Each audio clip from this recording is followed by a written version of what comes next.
already. And our next invited speaker, our next keynote, is Rachel Frick from Council on Library and Information Resources USA. And she's the director of the Digital Library Federation, DLF. And the DLF is a membership organization comprised of circa 85 US and Canadian academic and research libraries. DLF serves as a resource and catalyst for collaboration, and this sounds very interesting, among digital library developers. And actually, she uses as a case study in her presentation the Digital Public Library of America, which is a service for libraries, archives and museums. And we know that in Europe many countries are developing such services, and also at European level we have the Europeana, which is a similar type of service. So we are looking forward to your presentation, Rachel. The floor is yours.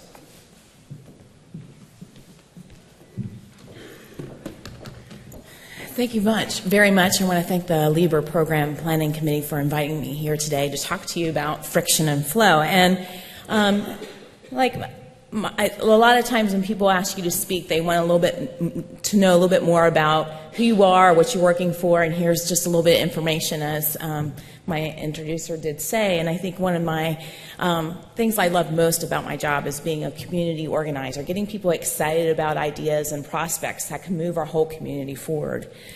But in light of today's presentation, I think it's really important to know where I actually come from and why I believe open access and open venues to information is really important. I come from a very small town in a state not a lot of people know of outside the U.S. called West Virginia. Yes, this town is called Nitro, and it's situated in what we call the Chemical Valley, where we have a lot of chemical plants and have a lot of accidents.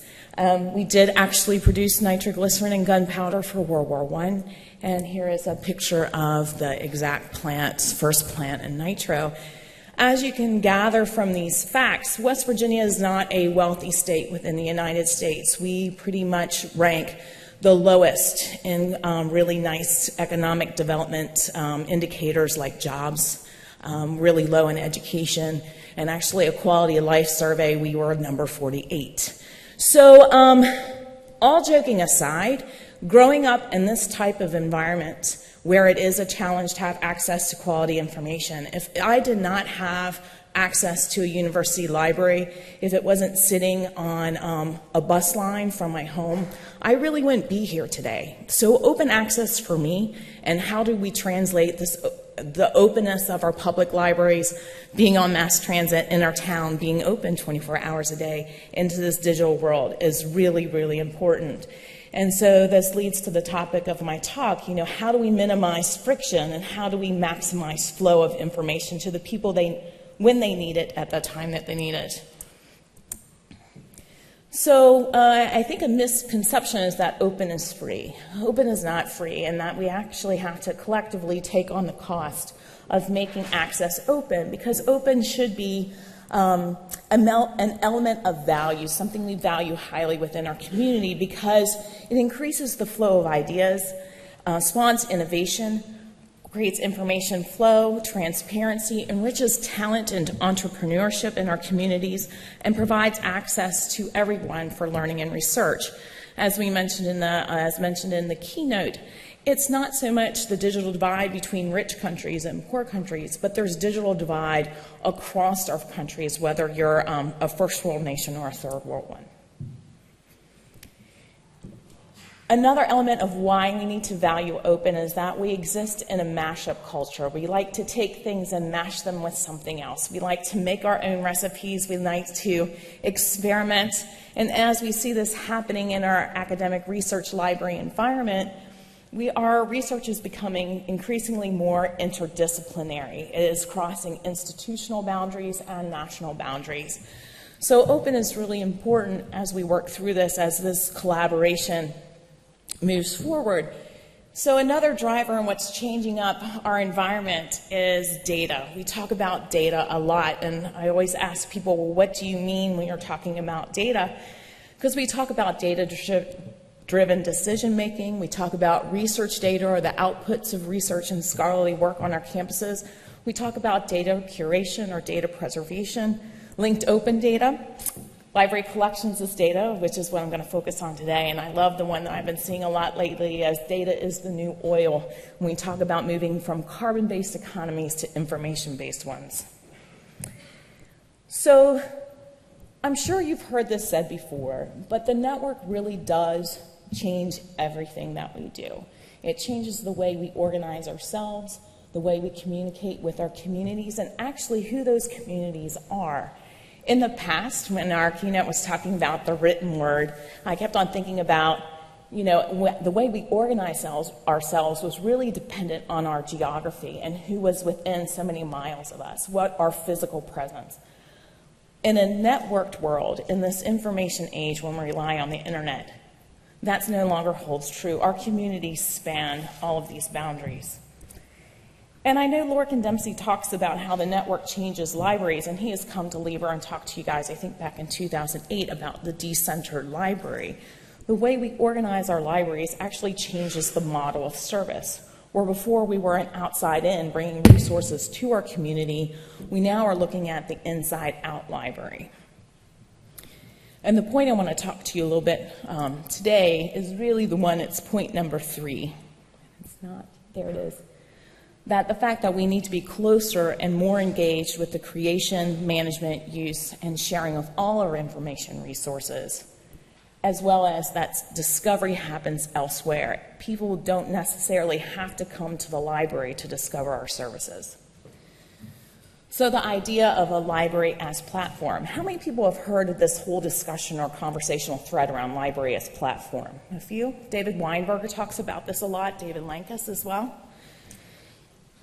It's how we actually enable knowledge creation, how we as librarians, our new mission should be not gatekeepers to cultural heritage, but actually facilitators of conversations that are important for new knowledge creation.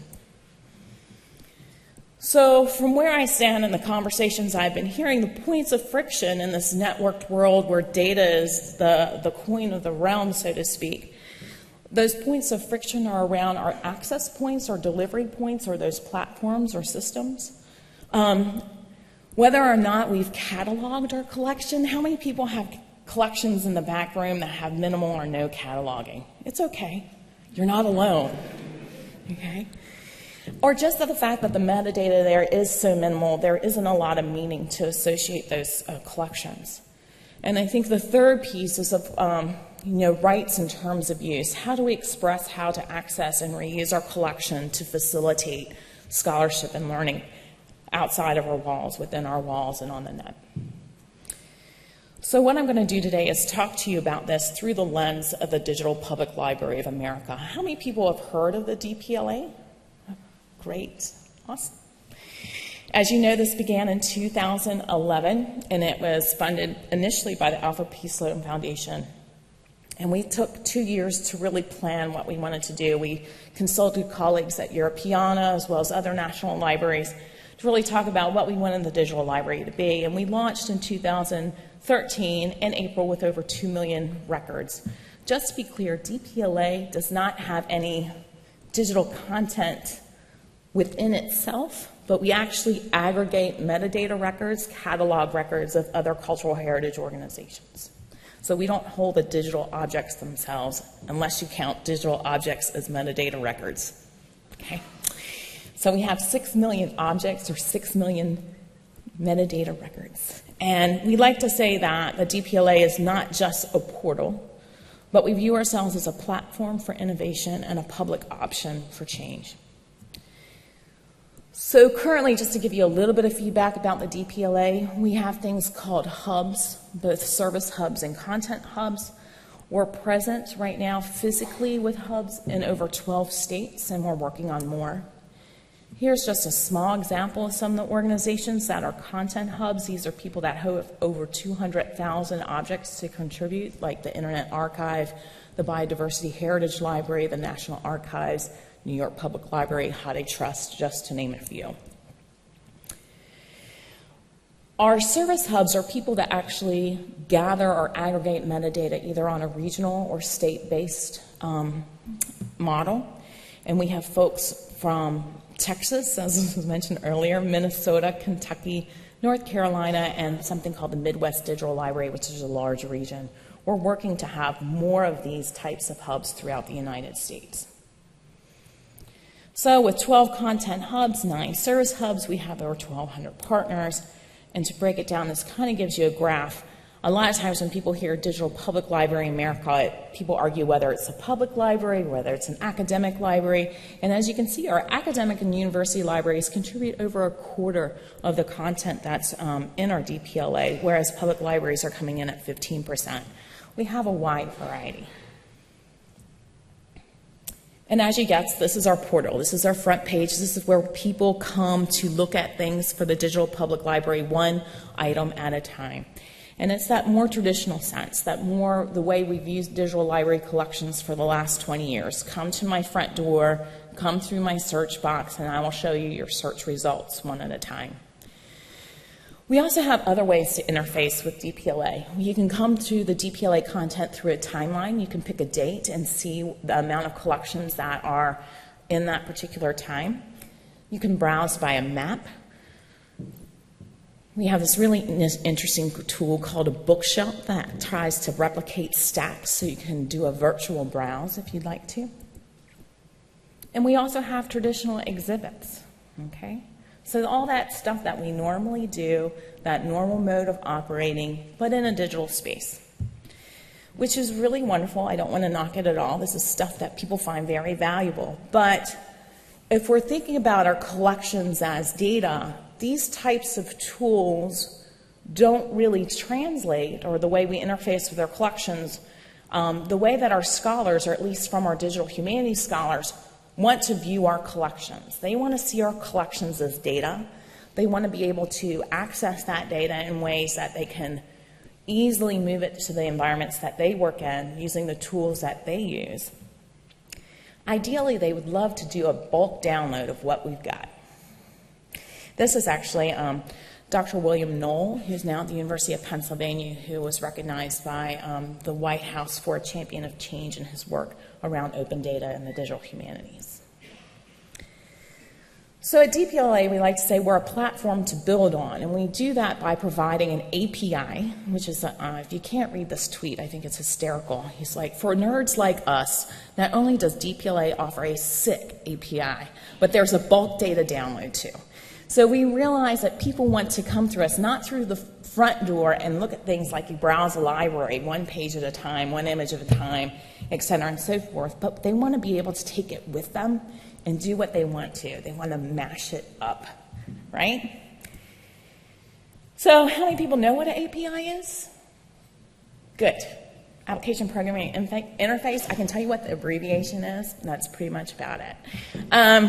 But the idea is to be able to provide a port or a place that people can grab the data and do what they want with it. And like I said, today I'm going to talk about collections data, but I think it's really interesting to explore the idea of also sharing data about our organizations, our usage data about our collections, and also the demographic data about our profession in general, to see what kind of stories would come out.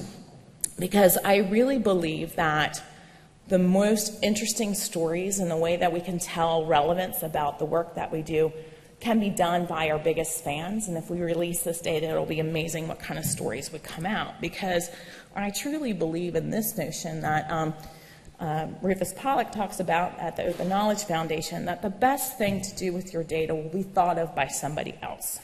So how do we enable this? How do we provide those services? As I mentioned, at the DPLA, we do provide this API access, but we also have an app library, and we also have, you can get the code for our systems on GitHub.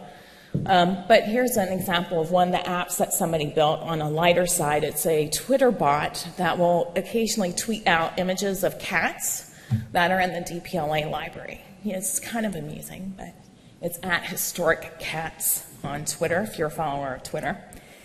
More serious applications of the DPLA resources, Serendib-O-Matic. You can actually run text-based documents, syllabus, syllabi, lesson plans, your research paper, and it will pull out images out of the DPLA that it matches with the text. Another tool, of course, is, the ubiquitous iPhone app, right? And then we also have actually a WordPress plugin that can search across a variety of collections right in your browser. What's amazing about Serendib is when it came out and it was targeting DPLA, within a week, coders had gone in and actually adjusted the code so it not only searches the Digital Public Library of America, but also Europeana, Digital NZ, or New Zealand, and the Australian National Collections. So even within our own open access apps, people are coming back and improving them. In a research context, what's available through an API through bulk download can really draw new pictures and scholarship. This is an example of newspaper data pulled from a national newspaper project at the Library of Congress. So it takes the bibliographic information about newspapers, the time, date, circulation, and language, and actually maps it across the timeline to demonstrate westward expansion across the United States, but also the rise and diminish of the number of languages that newspapers were published in as time went through. So there's many valuable ways that the more we expose data in bulk in new ways that maximize the network, that can really change the face of scholarship. So what does this mean for us in operations? This was a recent report that just came out in the last 10 days, 2 weeks, called Metadata is an Interface. It came out from OCLC. And in it, it talks about how we need to start cataloging for a network age. We need to catalog our collections, realizing that our collections may not always have the context of our organization. When you think about how Europeana and DPLA aggregate your catalog records, right, about your collections, and then they get into a big pool, some of the context about your collection that's inferred when somebody comes to your website gets lost when it's all in a big pile. So how do we catalog for the network? It's a little bit different. And in this study, they talk about how we need to describe more about the aboutness of our collections, those subject indicators, those things that help identify likeness so that your pile of Spanish literature can match up to somebody else's collection of Spanish literature, and then you can see a whole body. Does that make sense? So in their findings, they said in archival finding aids, when we're talking about cataloging collections, I think a lot of us have EAD finding aids or some sort of paper finding aid. They found out that only 60% of this minimal cataloging even includes subject headings. So this is an area of friction that we really need to think about when we're processing our collections for a digital age. But it's also not just cataloging our collections within our institutional systems. It's thinking about how we catalog for use for other tools or in the environments where people live. And in those environments, of course, we talk a lot about Wikipedia. This is just one example of a tool that's a really lightweight web-based editing tool that allows people to take authority records and pump them up into Wikipedia as actual records or entries into Wikipedia. What's important about enriching Wikipedia is actually part of the whole ecosystem of linked data. How many people are familiar with DBpedia? All right, for those of you not raising your hands, DBpedia is the structured language around concepts that are in Wikipedia. And it is, and if you look at these linked data maps, this is an old one from 2011, but the most current one I could find, DBpedia is still the biggest contributor of knowledge into the linked data world. So as you enrich Wikipedia with information about your collections and information about your organization through those collections, it then feeds into the linked web. And more your library and its collections become of the web instead of just sitting on it. So Things like hackathons, and we call them glam days out or editathons, are really more important and should be considered just as important a cataloging activity as logging in MARC records into your ILS system. If it's important enough for the U.S. National Archives and Records Commission, I think it's important enough for our everyday practice. Just this week, they announced their commitment. They already have 100,000 images uploaded to Wikimedia, and they've committed to uploading all their records on all their images to Wikipedia. DPLA is committed to linked data, and we're working with our partners that as we bring their metadata in, and as we provide data through our API, it will be in a linked data format for easy consumption. This is nice, but everybody wants to know, how does this affect use? How does sharing my collection, making my metadata part of the network, making it more diffuse and people not coming to my front door, what does that mean? Well, for the DPLA, even though we had over 1 million unique visitors last year, we had over 9 million unique visitors to our API. 90% of the traffic for DPLA comes through the back door, which is what our goal was, 80% when we were in planning, so 90% is actually quite phenomenal. We're starting to see results for DPLA show up in licensed databases that our academic libraries subscribe to. So it's really interesting when somebody's searching a resource, they see the main list of hits, and then inner filed is actually results from DPLA. Mountain West Digital Library saw a great increase in their traffic, and most recently they let us know that in the past Google was their top referrer site back to Mountain West. Now it's actually DPLA. How are we able to do this? And this gets to my last point of friction. It's around rights. Anyone who works with DPLA and in contributing their metadata agrees that their metadata is under license under CC0. People familiar with CC0? Yeah? Good. Anybody who receives funds from DPLA to digitize their collections agree that those collections actually be governed by some level of CC license, with the recommendation being CC BY. So what does that do? I mean, it's not just the metadata, but more and more I think we need to highlight the positive side of what's coming out of digital libraries. The British Library added 1 million public domain images to Flickr. We saw that the Rijksmuseum threw out 120 images, 20,000 images as public domain. The Met in New York put out 400,000 images as public domain. More and more we see these announcements around sharing metadata under CC0, providing exposure to public domain works, whether they're books, images, texts, etc. It's amazing what we're able to put out for people to use.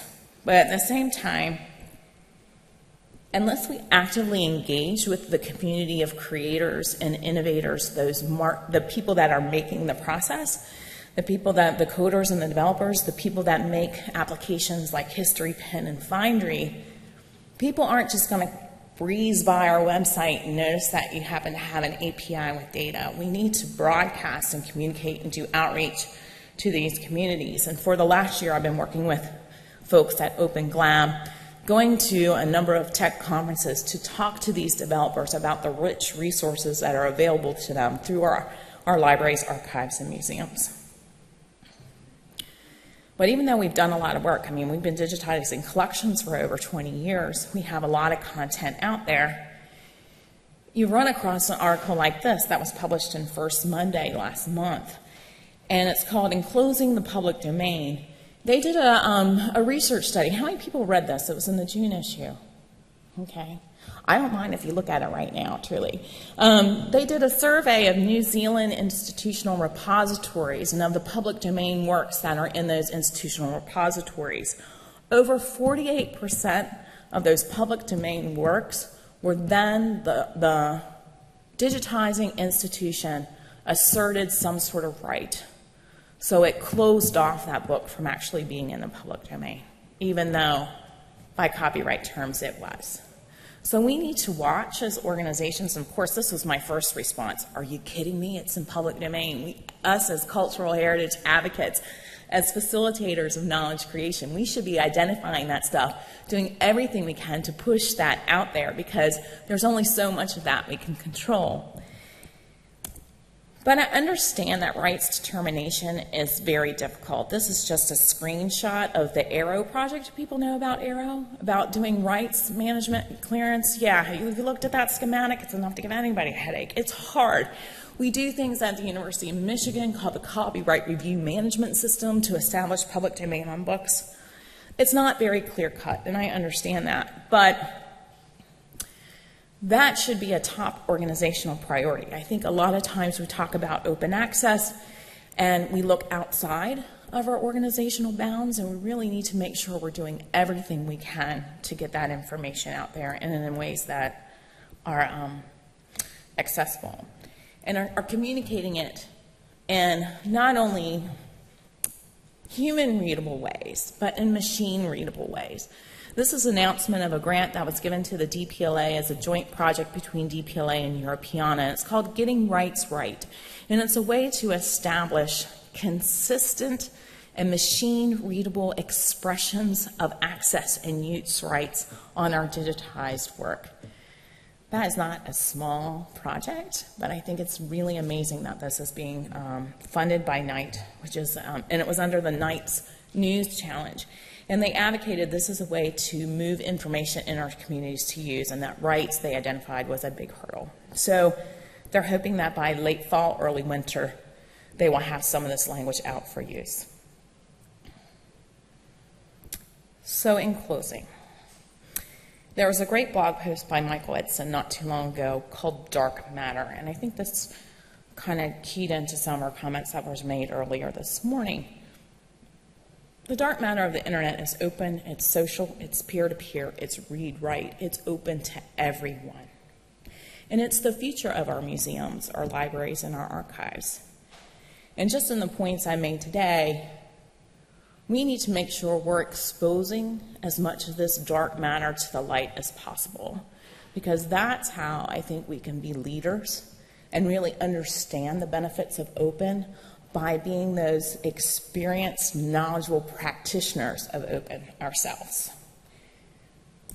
And be those, buildings of light, cathedrals of light. So with that, I ran through that really fast because I know we are a little bit back on time. But now it's just open for questions, so thank you.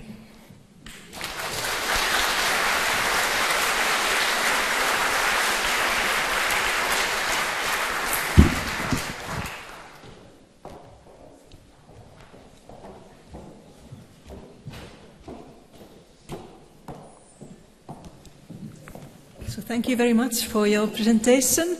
Now we have some 5 minutes for questions. So who would like to start? I think there was plenty of, you gave plenty of possibilities for questions. I can see 2 hands here, one here in the front. Okay, the mic went back, but so if you have other mics, then there's one, David Prosser here in the front, but we can take that one now. Yes, please. I can't see who it is. Yes, I'm Marion from Fraunhofer Association. You mentioned content hubs and service hubs. Can you explain what role service hubs have? Thank you. Oh yeah, there's a lot. We talk a lot about hubs, and I know it's easy to get confused. Content hubs are basically those institutions that have over 200,000 objects that they want to produce. And you want to know about the service hubs. Okay, so content hubs are really lightweight. They just give us stuff, right? Service hubs are organizations that we've identified that do things that already aggregate collections data from a number of different institutions. So it might be a state library, or like I said, a regional network, a consortium that already aggregates data for their partners. But also they agree to do either things like metadata normalization. They might in the future offer digitization services. So they provide other services both to DPLA, but also to the organizations that they're allied with. So they're, they're that broker in between DPLA and a lot of individual small institutions that are out in the United States. Does that answer your question? Thank you. The next one, David. Yeah, it's David Prosser from Research Libraries UK. I'm really interested in the friction around cataloguing. So we've just released with the European Library 18 million bibliographic records as linked open data. And while we see that as a step forward, we still see there's lots of problems. So the UK has something like 15 million uncatalogued record, items that are hidden. We know that we need to enhance the cataloguing of the items that are already catalogued. But I think that for individual institutions, the cost-benefit isn't there yet. I mean, it's going to cost a lot for us to enhance these records. It's going to cost a lot to catalogue the hidden collections. And some of the data that you presented show some of the benefits. But I wonder if there's a way of beginning to lower the barriers. So are you working with the Digital Public Library of America to sort of provide tools or help for institutions to try and get those catalogue records enhanced, or to begin to catalogue the hidden collections? Yes, I like to say yes to everything. Yes, and so there were a lot of questions in your questions. I want to try to pull it apart. Yes, I think it is really important to talk to people how cataloging for network use is different than cataloging for institutional, analog, in-person use. And I think that's the first thing we need to talk about before we start talking about value, because if people don't understand how data plays on the network and how aggregations work and how words can lose their meaning when we start piling them in buckets, and how we need to catalog so that we can express things as relationships, then that's the first step. So it's really trying to rethink cataloging. And I know cataloging for some people is not very exciting. For other people, it is their passion. So how do we connect to these folks, right? The other thing is, as you saw in a show of hands, there are a lot of collections that, either you don't have your expertise within your institution. I'm thinking of time-based media, moving image, audio.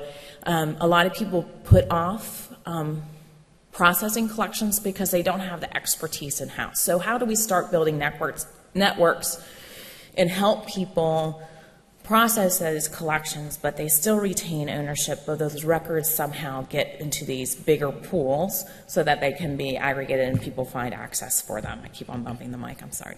So yes, DPLA has talked about working with our service hubs to help folks with that.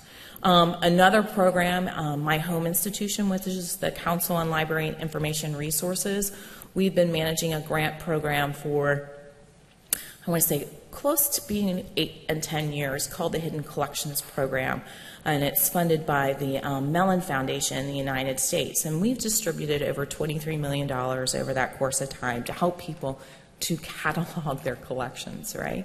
So it's going back and talking to administration about how cataloging these collections, these unique collections, these very different collections, what is the return on investment? And this whole idea of dark matter is really a really powerful idea, because when you think about in a linked data world, there are probably only a certain amount of collections that can express a small number of relationships, right? And that as long as those collections remain hidden, as long as those relationships remain unexpressed, are what we can see and what we can learn from what we can see is still limited. So it's actually a really important part of the scholarly endeavor that we make sure that our collections are exposed so that people can really truly understand the universe of knowledge that they're working in. Does that make sense? Answer your question? There's one question quite in the middle here. Just raise your hand. This is such a great demonstration of collaboration here, passing the microphone. Hi, John Tuck, Royal Holloway, University of London. I'm really interested in seeing all this stuff put out there, but really where is the, through DPLA, through Europeana, etc., talking to academics in my institution, they look at this and they say, oh, that's all very nice. Where is the actual evidence in research output terms that they are actually using this material we're putting out there? That is a question. When we talk about usage data and providing that out so people can see, I can't tell you right now how many people are using DPLA for research. But when you look at fields like digital humanities and what they can do, their raw materials are basically our collections, right? A lot of people, they might have scanned the stuff in their office and ordered the stuff off eBay, but they, you know, I've known professors that have ordered stuff off of rare book dealers, and they're in their office guillotining books and scanning them to do their research. So, I will not say who they are. But I think it's important to think about, yes, that is definitely a research question that's out there, and we need to be more open with our data of who's using, but then it gets into privacy. You know, do you really want to actually have people write down their names and say who's using what? One more, the last one. Wolfram. Yeah, Wolfram Hausmann, Göttingen State and University Library. What about Borndigital? What about Borndigital? Yeah, I mean, it's yes, Borndigital is included in that. I mean, it's our capacity to handle Borndigital is really important to start investing in now. Right now, we are investing in our library schools and especially around in our archives. I see more activity in the archival community around Borndigital. And, you know, we were talking earlier in one of the workshops around web archiving. There is a significant amount of work being done internationally around web archiving. It's once again, I think, really important to understand what is being done and also work with each other to cover and fill in the gaps. We can't all, when somebody was talking about collecting everything about everything, we can't, and we can't preserve everything, right? So it's more important that we think outside of our institutional context and within our partners and around the globe. I love coming to international meetings because I learn so much what's happening here, and I can take it home and say, hey, we can partner with X, Y, and Z. It's really important that we lose some of this institutional-based pride and competition, because we will not be able to handle Borndigital large scale unless we partner together. So that's it. Thank you again.